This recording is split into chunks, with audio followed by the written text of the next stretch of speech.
Dieu ne regarde pas à l'apparence, mais il regarde au cœur. Aujourd'hui, nous allons commencer une série d'enseignements sur le leadership selon David. David est cette personne dans la Bible que Dieu a appelée l'homme selon mon cœur. Et c'est une appellation qui m'a toujours intriguée et je me suis toujours demandé qu'est-ce que David avait fait de spécial pour que Dieu l'appelle l'homme selon mon cœur. Et nous qui voulons accomplir notre destinée, nous allons prendre la peine d'aller un peu en profondeur quand même pour comprendre qu'est-ce que David avait fait. Et aujourd'hui, nous allons voir comment est-ce que Dieu nous voit.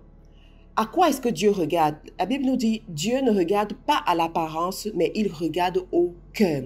Si on revient sur l'histoire de David, voilà un jeune David qui naît dans une famille où il n'est pas avec sa mère. C'est un enfant adultérin, en d'autres termes. Et son père a honte de lui. Son père l'envoie paître le troupeau en brousse et il passe toutes ses journées là-bas. Ça, c'est le quotidien de David. Cependant, David a développé une certaine attitude, une certaine disposition du cœur qui a touché l'Éternel. Et à un moment donné, de l'autre côté, le roi Saul s'était rebellé, avait changé et Dieu a vomi le roi Saul. Il voulait donc le changer. Et dans ses plans, il a prévu de le remplacer par David. Il faut donc choisir le roi. Il faut aller oindre le futur roi. Voilà le prophète qui va chez le père de David et rencontre les autres frères de David. Il voit le premier, il dit, ah, certainement c'est celui-ci, parce il est grand, il est bien en forme et tout, il est beau. Ça doit être celui-là que Dieu a choisi. Et Dieu lui dit, non, que les hommes regardent à l'apparence, mais Dieu regarde au cœur. J'aimerais que nous t'enseignions aujourd'hui que lorsque tu évolues dans ta destinée, garde en mémoire que Dieu ne regarde pas à l'apparence, il regarde au cœur. Je ne sais pas dans quelle situation tu te trouves aujourd'hui. Je ne sais pas comment est-ce que même ton entourage te considère. Comment est-ce qu'on t'a toujours considéré dans la vie. Peut-être tu fais partie de ces personnes qu'on a peut-être rejetées à cause de son apparence. Peut-être aussi tu fais partie de ces personnes que les hommes adulent à cause de son apparence. Les hommes te donnent une place privilégiée dans la vie à cause de ton apparence. Tu sais bien te mettre, tu as de belles voitures, tu as de belles maisons et tu es toujours bien mise ou bien mis et tu te dis que voilà, les gens t'aiment. Mais je veux te dire aujourd'hui que Dieu ne regarde pas à l'apparence, qu'elle soit bonne, qu'elle soit mauvaise. Dieu ne regarde pas à l'apparence, il regarde plutôt au cœur. Il voit ta disposition de cœur. Il te juge selon l'état de ton cœur. Alors si l'état de ton cœur n'est pas bon, Dieu ne va pas t'agréer. De l'autre côté aussi, comme je disais, tu peux peut-être avoir été quelqu'un qui a été rejeté dans son environnement juste parce que tu ne savais pas bien te mettre, ton apparence n'inspirait pas confiance, ou alors les gens trouvaient que tu t'habilles mal, tu n'es pas beau, tu n'es pas belle et tout. Mais je veux te rappeler aujourd'hui que Dieu ne regarde pas à l'apparence, il regarde au cœur. Donc, quand tu comprends cette réalité, tu comprends que Dieu voit plutôt ta disposition de cœur. Il regarde si tu as un cœur humble, parce que David était une personne humble. Dans les jours qui suivent, je vais aller dans les profondeurs, je vais vous enseigner qui était même ce David, quelle était sa personne, quelle était cette confession en face de l'Éternel. David avait également un bon témoignage à l'intérieur de lui pour une autre personne. Et ça, c'est quelque chose de très important. Son père, comme je vous ai dit, l'avait rejeté. Son père ne le considérait pas. Son père avait honte de lui. Son père, lorsqu'il le voyait cet enfant de l'adultère, l'enfant de la honte, comme on dit souvent. Et il voulait toujours le retirer, l'envoyer loin, que les autres ne le voient pas, pour qu'on ne lui rappelle pas cet écart de comportement qu'il avait eu à un moment donné de sa vie. David le savait, parce qu'il savait que ce n'était pas sa mère. Il le savait. Donc, imaginez quelle est la souffrance qu'il pouvait avoir dans son cœur. Imaginez quelle est la peine qu'il pouvait ressentir dans son cœur.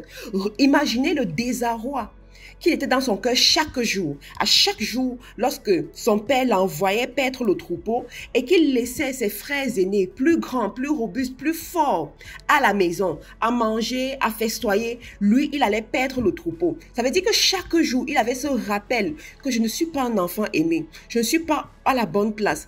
Ici, on ne m'aime pas. Ici, on ne me considère pas. Il avait ce rappel-là chaque jour. Cependant, David gardait le bon témoignage de son père à l'intérieur de lui. Dans les jours qui suivent, je vais vous montrer cela. C'est la raison pour laquelle lorsque le prophète arrive pour le oindre, et on va l'appeler, il va faire quelque chose d'extraordinaire qui confirme ce que je suis en train de vous dire. Et demain, on va voir cela. Il va faire quelque chose d'extraordinaire qui montre qu'il avait cette bonne disposition de cœur. Vous savez, je suis revenue dessus parce que très souvent, lorsque dans la vie, nous avons des personnes qui ne nous aiment pas, dans notre cœur, nous développons un mauvais témoignage à leur égard.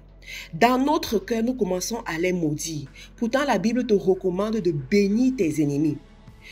Il y a dernièrement une connaissance et nous étions en train de discuter avec cette connaissance-là et on lui a dit, tu vois, le ministre avec lequel vous marchez, vous allez toujours dans les fêtes, c'est un ministre qui est dans la franc-maçonnerie, à ce qu'on raconte. Vraiment, il faut faire attention et je te conseille même plus de marcher avec ce ministre-là. Voilà ce qu'on lui disait. Et la personne a rétorqué. Il a dit, je ne vous permets pas de parler de cette façon d'un ami.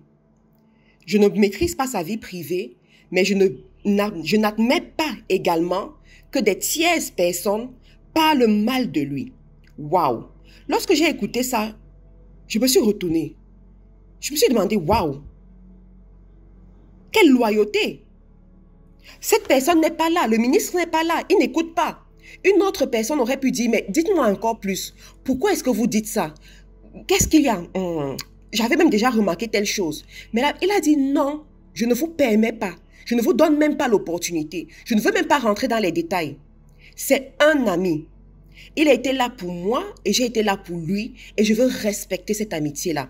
Je vous raconte cette histoire pourquoi? Parce que dans la vie, très souvent, l'ennemi est l'agent de la division. Il va rentrer dans ton cœur pour te diviser des personnes que Dieu a mis sur ton chemin avec le faux témoignage. Ça peut même être une personne qui est effectivement dans l'erreur. Mais comme si tu développes dans ton cœur le mauvais témoignage, tu passes à côté de la bénédiction. Et c'est ce que David, dans son jeune âge, il avait compris. Son père l'avait rejeté. Son père ne l'aimait pas. Son père n'avait pas le même comportement à son endroit par rapport à d'autres enfants. Mais David avait gardé le bon témoignage dans son cœur pour son père. Et c'est ça qui a fait en sorte que Dieu le regarde, Dieu le distingue et Dieu envoie le prophète le oindre.